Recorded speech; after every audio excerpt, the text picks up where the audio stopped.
up Ambry Thomas out of Michigan, another pick that I really liked. Yeah, so I think Ambry Thomas athletically checks all the boxes, and he can bring more to the team than just being a starting corner. He's a good special teamer as well. And so, I think as far as what he can bring to the team early, he can bring some of that special team prowess and help us in an area that, quite frankly, we haven't been good in for a while. Special teams has been a bugaboo for us. It has lost us games. And special teams is one of those things that can be the difference in a 9-game season, 9-win season, and an 11-win season, as things play out throughout the year. And so to get anybody that can help out right away in that scenario, I think is fantastic. And that said, again, nothing against him, but the 2 picks right before us, I watched 2 guys go that I really would have preferred to have ahead of him.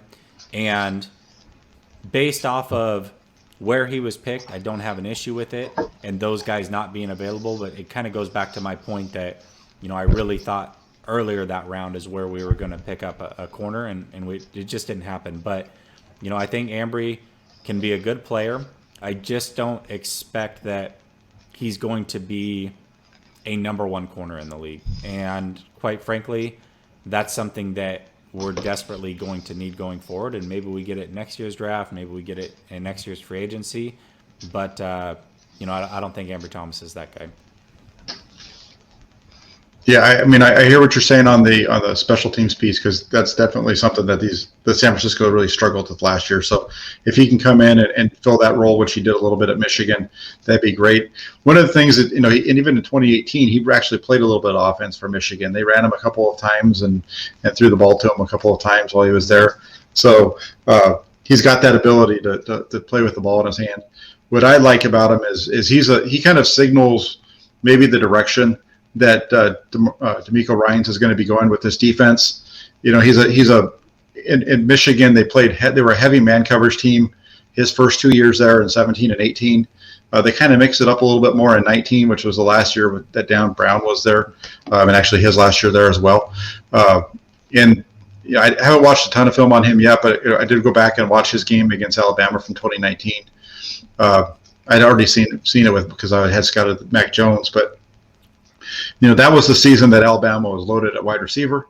And that one game they played in the bowl game, they didn't even test him. They didn't even look his way. He just locks down his side of the field, and everything's going to the opposite side. And, he's a guy who can line up outside. He can follow his man across the field and line up in the slot. They did some stuff where they had him rotating back at one point and playing some free safety. So he shows a lot of versatility.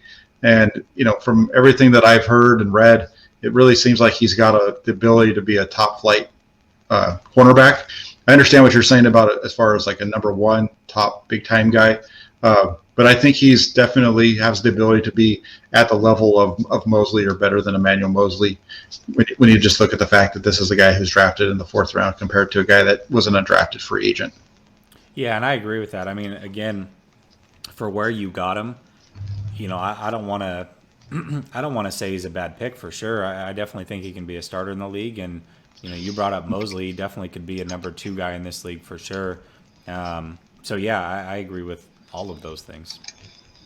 Yeah, it'll be fun to watch and see how that all plays out, because it's going to be interesting. Because I really I'm a little worried about the fact Jason Verrett on that one side and his history doesn't really bode well for 2021, unfortunately. Yeah.